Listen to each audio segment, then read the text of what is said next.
In September of 1994, the Bennett family, Robert Ellen, and their two children packed their bags for a weekend trip to their cabin in rural Idaho. They told neighbors it was just to get away for a few days. The weather was turning, the leaves were changing.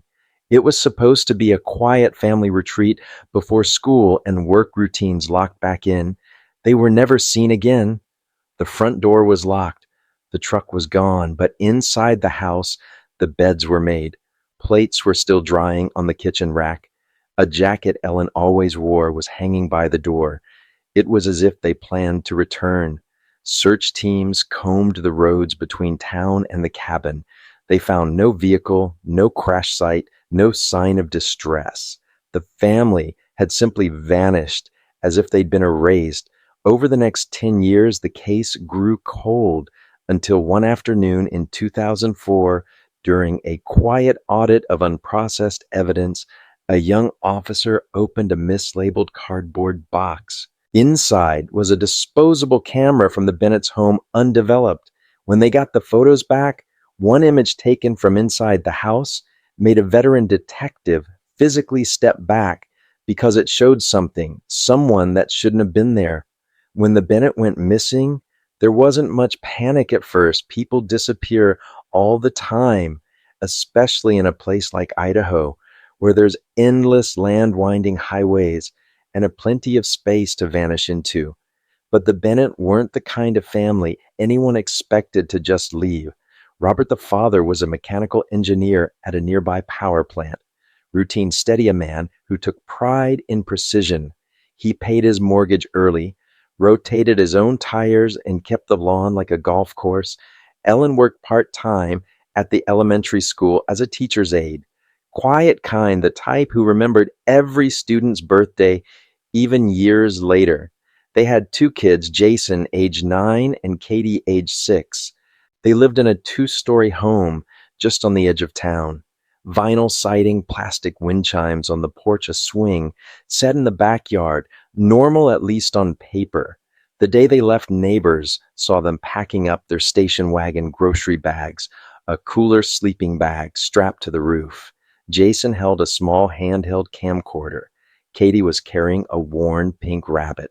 The family waved as they pulled away. It was supposed to be a weekend in the mountains. Their cabin near Lake Thornberry was about 90 minutes out, a place they'd gone dozens of times before. That was Friday afternoon. By Monday morning, no one had heard from them. Ellen hadn't called her sister, which she always did after trips. Robert missed a shift at the plant. Without notice, something co-workers said had never happened once in 15 years. By Tuesday, police had been notified. The first stop was the house. The front door was locked. Inside the house was pristine. Mail stacked neatly by the door. Coffee mugs rinsed in the sink. Ellen's calendar still showed the weekend marked in blue ink, CABIN. Nothing looked out of place except that the dog, a golden retriever named Daisy, had been left behind. No food, no water. That was strange. They never left the dog. Police opened a missing persons file and began searching the drive between town and the cabin. Helicopter sweeps, divers, and the lake rangers on foot. The cabin itself was empty, tidy food in the fridge, clothes in the bedroom, the sheets pulled back like someone had slept there or meant to. The family's car was never found. No tracks, no witnesses, no receipts. It was like someone had erased the weekend. The initial report described the case as low risk. No history of domestic violence, no criminal records, no known debts, no custody disputes. But still, something felt off. Detectives combed the family's personal records, but there was no sign of a plan to run. No large withdrawals, no packed storage units, no motel stays under fake names. Within 2 weeks, the story faded from the local news. Within 2 months, the case went cold. And by the following year, the Bennetts were just a question that never got answered. One of the detectives who had worked the case early on, Detective Avery Cole, kept the folder on his desk longer than most. He reread the report sometimes, especially the one from the ranger who'd found the half-burned logbook in the cabin fireplace. Only the corners were singed, and there were just 3 lines written inside. Didn't sleep. He walked again. Don't wake the kids. The handwriting matched Ellen's. At the time, it hadn't meant much. The cabin was old drafty. Maybe someone walking outside had startled her. A coyote, a branch scraping the siding. Or maybe she was talking about Robert, a restless sleeper, maybe pacing at night. But Detective Cole didn't like that 3rd line. Don't wake the kids. It stayed with him. He retired in 2001, and in 2004, a junior officer named Marissa Duval was helping clean out old boxes at the precinct warehouse when she pulled one down from the shelf, marked Unprocessed Evidence, 1990 to 1999. The box had no date, no log sheet, just a piece of tape on the front with the name Bennett written in faded Sharpie. Inside were odds and ends, a broken keychain, a Ziploc bag with toy blocks, and a yellow Kodak disposable camera. Still undeveloped, Marissa almost tossed it in with the backlog, but something stopped her the name. She remembered the story. Everyone who'd grown up in Idaho Falls did so. She dropped off the film at the only photo lab still running in town. 3 days later, she picked up the envelope and opened it right there in the parking lot. The first photos were typical. Robert behind the grill, Ellen brushing Katie's hair, Jason making a face at the camera, then a few of the cabin's interior, the fireplace, the staircase, a board game on the table. Marissa flipped through them slowly until she got to the last one. The final photo was darker, slightly blurry, low contrast. It had been taken indoors at night, likely inside the cabin. The furniture looked pushed aside. There was no one smiling, no one posing, just a dimly lit living room and a single figure near the edge of the frame. It was Robert. He wasn't looking at the camera. He wasn't doing anything at all. Really just standing there, arms at his sides, no expression, but something about his posture felt off. He wasn't mid-step. He wasn't distracted. He looked paused, like someone had called his name and he was listening. The light from the flash had washed out part of the image, but his face was clear enough. Marissa stared at it for a long time, because in a roll of photos filled with laughter, messy toys, and movement, this was the only one where everything was still, and Robert didn't look like himself. Marissa Duval didn't know what exactly to do with the photo at first. She wasn't a detective, just a young officer sorting through storage on light duty, but she'd grown up hearing about the Bennett. Everyone her age had. It was one of those local stories that never faded, even if it never got solved. A whole family gone. No goodbye, no headlines, just gone. She placed the developed film envelope into a fresh evidence bag and logged it as recovered property, then handed it off to the detective division with a note clipped on top. Bennett case. Previously undeveloped film recovered 10 years later. Final frame may need review. Possible subject, Robert. Detective Lyle Henning was the one who picked it up. He'd been a rookie back when the Bennett disappeared, worked the search perimeter, helped organize the dive team near the lake.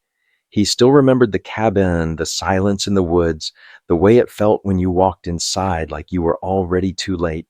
He stared at the photo for a long time. Robert wasn't facing the lens. His shoulders were slightly hunched, his face held no visible expression, and his hands were down at his sides. It didn't scream disturbing, but it wasn't right either. In the other photos, Robert had been easy to spot, always moving, always talking, always gesturing, laughing with his kids, squinting into the sun. But in this one, he looked distant, disconnected, like something had already shifted. Henning walked the photo down to forensics for a digital scan. They bumped the contrast, rebalanced the light, and examined it pixel by pixel. There were no hidden figures, no intruders, nothing obviously out of place, except for one small detail, the timestamp 3:14 a.m. None of the other photos had timestamps. The film was old, the metadata inconsistent, but that one image, the last one, had embedded data, and it placed the picture in the middle of the night in the cabane after everyone else would have been asleep. And if Robert had taken the photo, why wasn't it pointed at anything? Why snap a picture of a dark living room? No flash subject, just stillness. Henning requested the old file from archives. The original case report was thick, hundreds of pages, interviews, photos of the cabin interior inventory lists, search maps. One of the first reports stood out. Interview notes with a neighbor, a Mrs. Calhoun, who lived across the street from the Bennett. She had told officers something odd back in '94, that Robert had come to her door the night before they left and asked if she could check their mail while they were gone. Said they'd only be gone 2 nights, but then he added something she'd never forgotten. He said, "If anyone asks, tell them you saw us leave." At the time, it hadn't raised alarms. He was probably just joking. But when Henning read it again, 10 years later, it didn't land the same. Why would someone say that? Why preemptively mention someone asking? Henning reread Robert's employment records. No red flags, no formal complaints, clean attendance. Co-workers described him as quiet, reliable, a numbers guy, a little serious, but good at what he did. But then Henning came across one note 6 months before the disappearance. Robert had filed for 2 weeks of paid time off, said it was for a family trip out of state, but payroll confirmed he never took it, and no one had seen him or the family leave town. He'd canceled the request last minute. No explanation. That wasn't illegal, but when you stack it on top of everything else, the 3:00 a.m. photo, the offhand comment to the neighbor, the tight-lipped work habits, it added weight. Henning decided to drive up to the cabin site. It hadn't been touched in years. The land had reverted to state ownership. The property taxes long unpaid. The building was still standing barely. One side was sagging, the roof warped.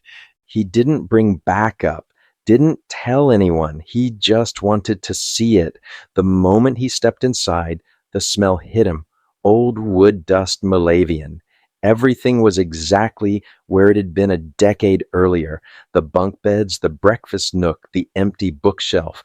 But as he swept a flashlight across the far corner of the main room, he noticed something strange. A square cut into the floor, a trapdoor about 2 feet across, flush with the boards.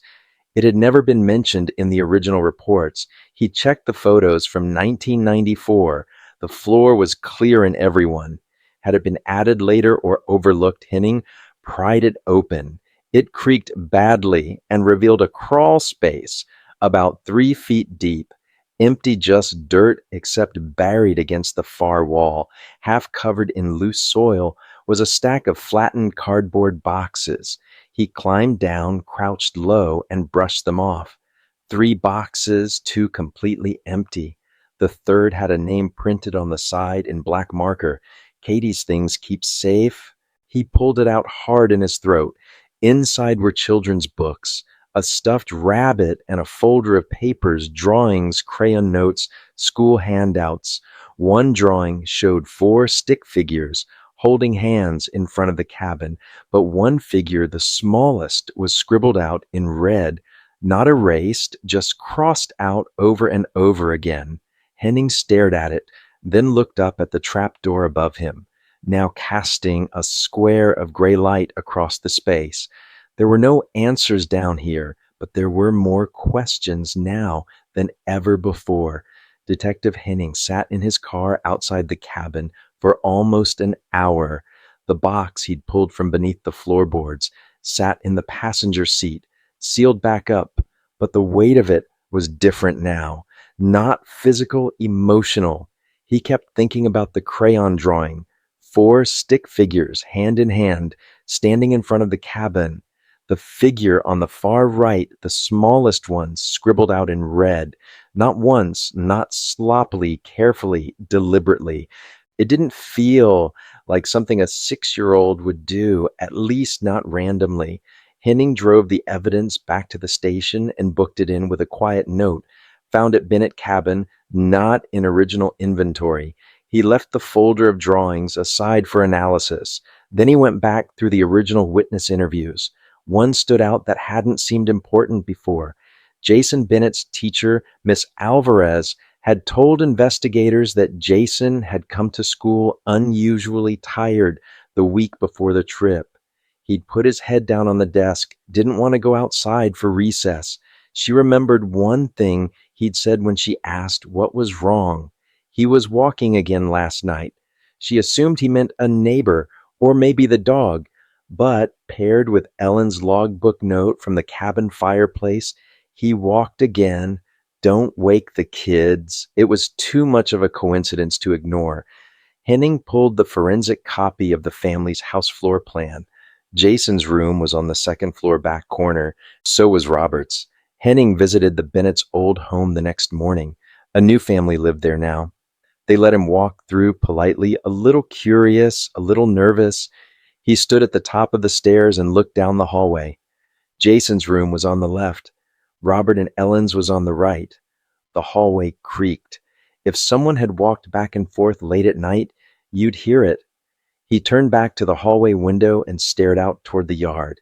Leaves had changed, just like the weekend they vanished. It felt like time had curled back on itself. Before he left, the new homeowner mentioned something strange. We still get their mail sometimes, she said, usually junk, but about a year ago, we got a manila envelope with no return address, had a single Polaroid inside just trees. We didn't think anything of it. Henning asked to see it. The woman fished it out from a drawer. The photo was old, faded, and slightly curled at the corners. It showed a stretch of pine trees and brush, but not much else. No visible people, no landmark except in the bottom corner, barely in frame, was the roof of a cabin. Henning recognized it immediately. Lake Thornberry. He thanked the woman and took the photo in for analysis. The lab confirmed it had been taken in early spring based on tree condition and lighting angle. The paper and film dated it somewhere around 1995 or 96. Henning wondered who had taken it and why it showed up a decade later. He sent a request to search old postal logs, hoping for handwriting samples or similar envelopes. Nothing came back. Later that week, the forensics team called him. They had cleaned up the photo from the camera, the one with Robert standing still in the living room. They enhanced the image. Nothing extraordinary popped up. No hidden figures, no reflections, but they noticed something subtle. In Robert's left hand, down near his hip, he was holding something. It was almost entirely in shadow. But with the contrast adjusted, the object looked like a small metallic cylinder, likely the same make size as the disposable camera itself. It wasn't the one that took the picture that had been found in the house, so it had to be another, possibly a second camera. Henning leaned back in his chair. If Robert had taken that photo and someone else had taken another, it meant there might be a second roll of undeveloped film. He ordered a second property check. No luck. Henning widened the request, checked nearby pawn shops, estate auctions, even state police evidence from unrelated cases in the area. Still nothing, until a week later, a retired game warden named Lenny Briggs reached out. He'd heard about the renewed interest in the Bennett case from a friend on the forest, and he said he remembered something. I found a camera out there, he said, years ago on the lakeside trail. Didn't know what to do with it. Turned it into the ranger station, but I don't think anyone picked it up. Henning asked for a date. Had to be summer of 95. I remember because it was the same week those kayakers found that burnt tint across the ridge. Henning made the call. The ranger station still had a box labeled lost and found unsorted from the 90s, and inside was a second disposable camera. Dusty, faded, but still intact. He brought it back to the lab himself. 3 days later, the film was processed. 7 photos in total. 2 blurry shots of trees, one of the lake at sunset, one of a car door, another of someone's feet on a dirt trail. Then the sixth photo, it showed the cabin porch, dark, a single bulb on, no one in frame, but the door was open. And in the bottom corner of the photo, half cut by the edge of the frame, was a boot, just a boot facing the camera, as if someone had just stepped outside and stopped. Detective Henning stared at the photograph, the sixth one from the second recovered camera. It didn't say much on its own, just the porch, a dark doorway, a light bulb casting a small halo above the frame, and that boot right at the bottom edge, barely in view, worn, scuffed laced, high up the ankle. The detail that caught his attention was the angle. Whoever took the photo was standing below the porch, not on it, but near the bottom step, aiming slightly up, and the boot wasn't moving. It was still, which raised a question. Was this photo taken by one of the Bennetts or of them? He brought the photo to the lab. They ran a quick scan on the lighting and object size. The boot matched a men's size 11 hiking model that was sold in the early 9S. Henning checked Robert Bennett's DMV records. He wore size 11 shoes. It wasn't a confirmation, but it narrowed the field. He pulled out the next photo, the seventh and final shot from the roll. This one was harder to decipher. It had been taken from inside the cabin, but the flash had blown out much of the foreground. What was visible were faint outlines, the edge of a table part of a window frame, and what looked like a spiral-bound notebook on the floor, the kind Ellen had used for the family logbook. Henning examined the timestamp. This photo had been taken just after 4:00 a.m., nearly an hour after the final photo on the first camera. Someone was still awake, still moving, still taking pictures. He sat with that thought for a while. 2 cameras, 2 nights, and a series of small, scattered moments that, taken together, painted something quiet and strange. Robert standing still in a dark room at 3:00 a.m., a boot captured at the edge of a porch, a notebook discarded on the floor. The original missing persons file had said nothing about a second camera, nothing about someone being awake into the early morning hours. Henning went back to the cabin. He didn't call anyone this time. He wanted to be alone with the space. It was colder now, the trees, bare wind, slipping through cracks in the roof like breath. He stood in the doorway and looked out at the trail where the boot might have been photographed. It was steep, rocky, a narrow path with loose gravel and patches of overgrown brush. Not a place someone would walk at night unless they were looking for something or leaving. Henning turned back inside and sat near the fireplace. The ash had long since settled, but when he swept a gloved hand across the edge of the hearth, he caught something, a flake of blackened paper wedged into the gap. He pulled it out gently.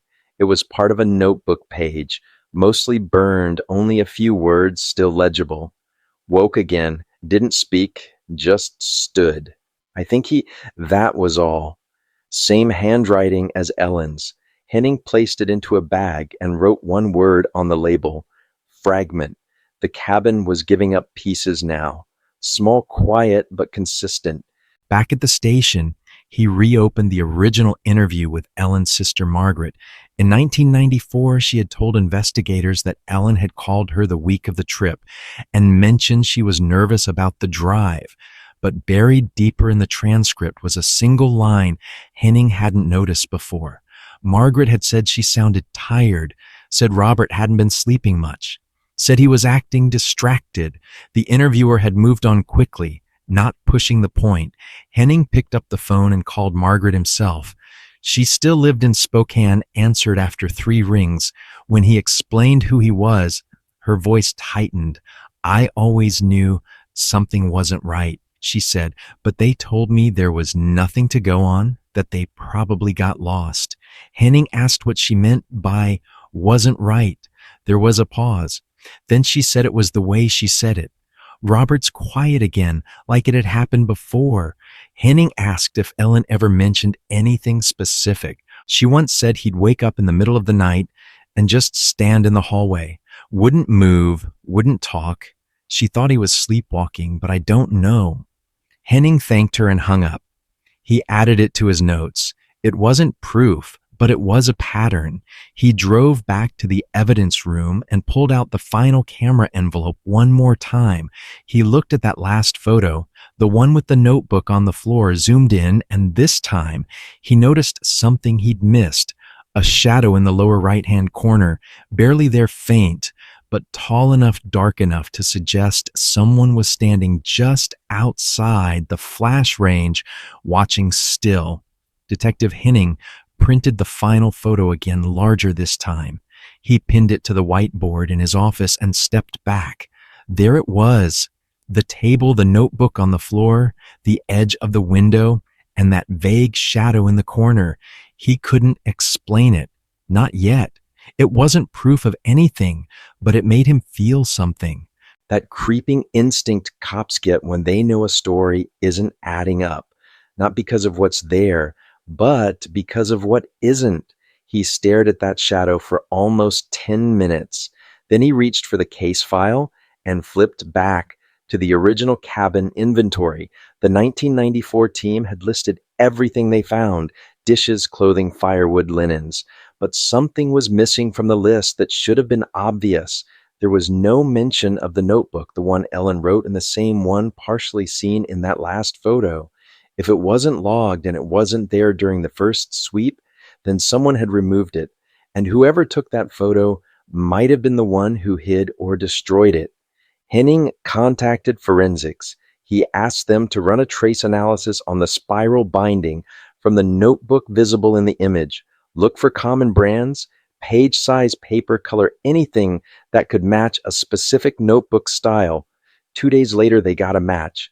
A 1992 to 94 spiral journal sold in limited batches at a bookstore in town, Spindle's Paper and Supply. Henning checked the store's records.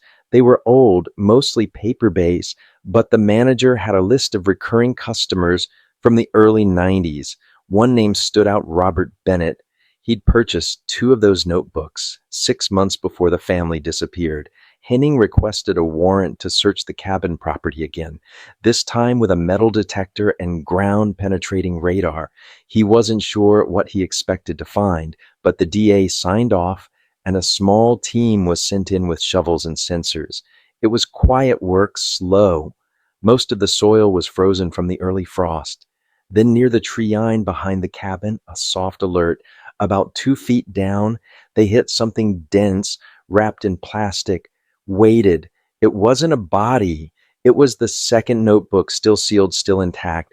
They took it back to the lab and dried it carefully, page by page. Ellen's handwriting filled most of it. There were daily notes, what they ate when they arrived, how the kids had argued over a board game, but the entries grew shorter, more uncertain as they neared the last pages. Then 3 days in, there was this. Robert stayed up again last night. Didn't speak, just watched. I heard the car door open at 2:00 a.m. No one else heard it. Then the next day, he says he's fine, says he's thinking about work, but there's nothing to think about. I don't think he's sleeping at all. And then the final entry. He told me not to wake the kids, said we'd leave in the morning. I'm writing this quietly. I don't think we're leaving. That was the last page. Henning stared at it for a long time. The date on that entry matched the timestamp of the final photo, exactly 4:03 a.m. Whoever had taken that picture had done so within minutes of Ellen writing her last words. That notebook should have been in the cabin when police first arrived. Instead, it had been buried deliberately. And there was only one person who could have done that between the moment the note was written and the time the search began. Robert Henning didn't say it aloud. He didn't write it in the file, but he wrote a question on a yellow sticky note and stuck it beside the photo on the whiteboard. Was she trying to leave that afternoon? He called Jason and Katie's elementary school. The secretary remembered the case, said she'd find their files in the archive boxes. When Henning picked them up, there was something extra clipped to Jason's file. a drawing folded twice. The date matched the week before the disappearance. It showed four stick figures again, like the one Henning had found in the crawlspace box. But this time, the smallest figure wasn't scribbled out. Instead, the father figure was drawn differently.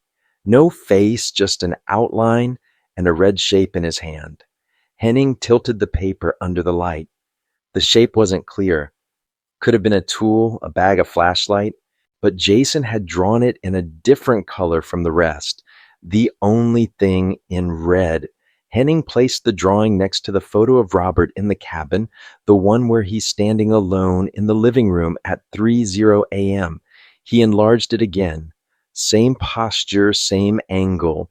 And in that photo, Robert's hand is clenched around something too small to identify. But in light of the drawing, it suddenly felt like a clue. Henning leaned back. The trail wasn't cold anymore. It was turning. Detective Henning returned to the whiteboard and stared at the collage he'd assembled. Two photographs, both taken around 3 to 4:00 a.m., a buried notebook, a child's drawing, and a string of quiet warnings written in Ellen's own hand. It was no longer a question of whether something had happened at the cabin. The question now was how much had already begun before the family ever got there. Henning went back to the original 1994 phone records. Landline data was limited, but they had outbound calls listed from the Bennett home in the days before the trip. 2 days before they left, Robert had made 4 calls, one to his work, 2 to the gas company, and 1 to a disconnected number. Henning pulled archived records from the phone company. The number had once belonged to a hardware store, Greystone Supply, closed in '93, the same store that used to sell hunting equipment and outdoor gear. Henning called a former employee listed in the town records. The man remembered Robert not well, but said he used to come in quiet, always bought the same thing, rope and utility tools. Nothing illegal, just specific. Then out of curiosity, Henning requested the credit card statement from the Bennett's final month. What little data still existed? There was a charge just 5 days before they vanished to Rustic Rental, a place near the highway that rented out trailers and small tow behinds. But there had never been any mention of a trailer in the police file. No witness ever reported seeing one hitched to the back of the family car. Henning drove out to Rustic Rental and found it still standing, though now under new ownership. He asked about old ledgers, and the manager was kind enough to pull a dusty binder from the back. Robert's name was there. The note beside it read, "Rented utility box trailer. 3 days. Customer returned in person. No issues. Return date 2 days after the family was reported missing." Henning read the line again. "Customer returned in person." He flipped the page, a scrolled signature barely legible, but underneath it, someone had written, "No hitch needed. Customer said unloading at property." Henning closed the book. Robert had come back at least once. It wasn't a theory anymore. It was a confirmed movement. Whatever had happened up at the cabin, Robert had left afterward, returned the trailer, and then disappeared completely. Henning asked for security footage, knowing it was too old. The manager laughed, said they hadn't even installed cameras until 2001. Still, the ledger alone changed the timeline. The last confirmed sighting of Robert Bennett had been after the family vanished, and no one had ever known. Henning added a new label to the board. Robert movement confirmed. Post-disappearance. That night, Henning pulled the notebook out again, the one Ellen had hidden or left behind. He flipped to the last full entry, reading it slowly as if something might change in the spaces between the words. "He told me not to wake the kids, said we'd leave in the morning. I'm writing this quietly. I don't think we're leaving." It didn't read like panic. It read like acceptance, like she already knew. Henning circled one phrase, "We'd leave in the morning." It was the only line that still sounded like hope. Then he went to the corner of his office and pulled down the large fold-out topographic map of the Thornberry area. He traced the roads, the switchbacks, the lake, and finally He placed a red thumbtack where the cabin stood, then another at the last confirmed location of the family's vehicle, then a third where a rustic rental sat 2 hours away. The path Robert had taken after everything happened wasn't back into town, it was west toward the old mining trails. Most of that land had long since grown over. Forgotten fire roads, abandoned dirt paths winding into federal forest land. If someone wanted to disappear, that's where they'd go. Henning submitted a request for an aerial scan. 2 days later, he got a hit. A satellite image from mid 1995, part of a forest survey. The photo showed a narrow clearing near the base of a ridge. In that clearing, a faint square shape, barely visible, too small for a cabin, too even to be natural, possibly a structure. Henning zoomed in. The quality was low, but something about the layout felt intentional. He placed a new pin on the board, then stared at the path between the final ledger date and the edge of that forest. That night, he called in a favor with the local search and rescue unit. He didn't say what he was looking for, just asked for someone who could guide him deep into land that no longer had names. And first thing the next morning, they set out for that clearing, one quiet step closer to the truth. The air changed as they moved deeper into the trees. The sun had barely cleared the horizon when Henning and the SAR guide started their hike packs light gear minimal. The path wasn't marked. It hadn't been a trail in years. Brush had reclaimed most of it. What had once been a dirt road was now a thread of flattened grass and forgotten fence posts. The guide, a man named Reed, moved with the kind of ease that came from a lifetime outdoors. He didn't ask questions, just followed the coordinates Henning had provided from the old satellite image. They walked for hours, no sound except their boots and the wind brushing branches overhead. At 11:42 a.m., they reached the ridge. Reed pointed toward a depression in the brush about 50 yards off. There, he said, "That's not natural." Henning moved forward, heart pounding in a slow, dull rhythm. The clearing was smaller than it looked in the photo, maybe 30 feet across. At the center was a mound of earth just high enough to suggest something had once stood there. Reed knelt and brushed away some of the top layer. Underneath corrugated steel, a roof buried. Henning stepped back, called it in. They marked the coordinates and requested a small excavation team. Within 48 hours, a forensics crew arrived with equipment. Quietly, no press, no public record. What they unearthed was a one-room structure. Wood walls beneath the steel roof partially collapsed. A hunting cabin long abandoned. But inside, under layers of dirt and time, they found objects that shouldn't have been there. A child's shoe, a rusted thermos with the initials KB scratched into the bottom, Katie Bennett, a camping lantern that matched the brand on the Bennett family's cabin receipt from '94, and under a tarp in the far corner, dried despite years of weather, a small sleeping bag zipped shut around nothing. They dusted everything bagged. It logged it. Henning stood in the doorway and stared at the rot-soft walls. He imagined Robert standing there alone, maybe watching, maybe waiting, but not for help. There were no signs of violence, no signs of anyone else entering after just items left and forgotten. Henning's gut told him this wasn't where it ended, but maybe where Robert had tried to disappear or had started to unravel. Back at the station, he reviewed everything. The second camera, the notebook entries, the buried journal, the one confirmed sighting of Robert after the family's disappearance, returning the rental trailer in person, and now this remote shelter with the daughter's belongings inside, but no sign of Jason, no trace of Ellen. Henning started to wonder, what if they had never made it past the first cabin? What if only Robert came here? And if so, why bring Katie's things? The evidence didn't say. It only suggested. That night, Henning drove to the lake, parked his car near the trailhead, and walked the ridgeline where the family's truck had once been expected to pass. He looked down over the edge, scanning for anything, any shape or color that didn't belong. The search team had combed this area in 94, but methods were different then. No drones, no LAR, just footwork. Henning walked about 50 yards down a side slope before stopping. There, tangled in roots, was a piece of faded cloth, dark red canvas. He pulled it free. A piece of a seat cushion. He looked farther down.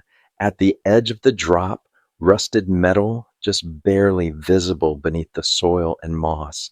He called it in. The forensics team returned with ground-penetrating equipment.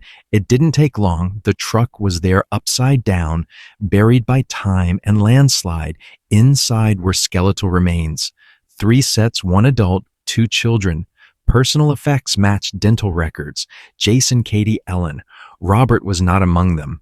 The excavation took 3 days. The truck was pulled out slowly, piece by piece. Rusted panels warped frame glass, long since turned to dust. The bodies were removed with care. What remained of them was fragile, weathered, but still enough to confirm who they were. Ellen, Jason, Katie. Each set of remains was found in a seat belt, each still facing forward. The impact had likely been sudden, a slide off the ridge. The soil had given way, and the truck had rolled once, maybe twice, before settling against the rocks below, covered by earth and time. But the condition of the vehicle told a different story. The ignition was off. The emergency brake had not been applied, and all 4 tires were intact. It didn't look like an accident. It looked like someone had coasted the truck forward and let it fall. Henning stood at the edge of the ridge where the front wheels had likely rolled over. There were no guardrails, no warning signs, just an open view and loose gravel. He looked down at the wreckage. 3 lives sealed into silence for 10 years, but still no sign of Robert, no bones, no blood, no trace, only what he had left behind. Buried notebooks, undeveloped film fragments of something unraveling in the final hours. The official cause of death for Ellen and the children was listed as accidental vehicular trauma, pending further review. But no one in the department believed that anymore. They knew who had walked away. They just didn't know where he'd gone. Henning reopened the utility trailer rental file, reread the part that said Robert had returned it in person. The manager confirmed no one was with him. He was calm, wore sunglasses, paid in cash.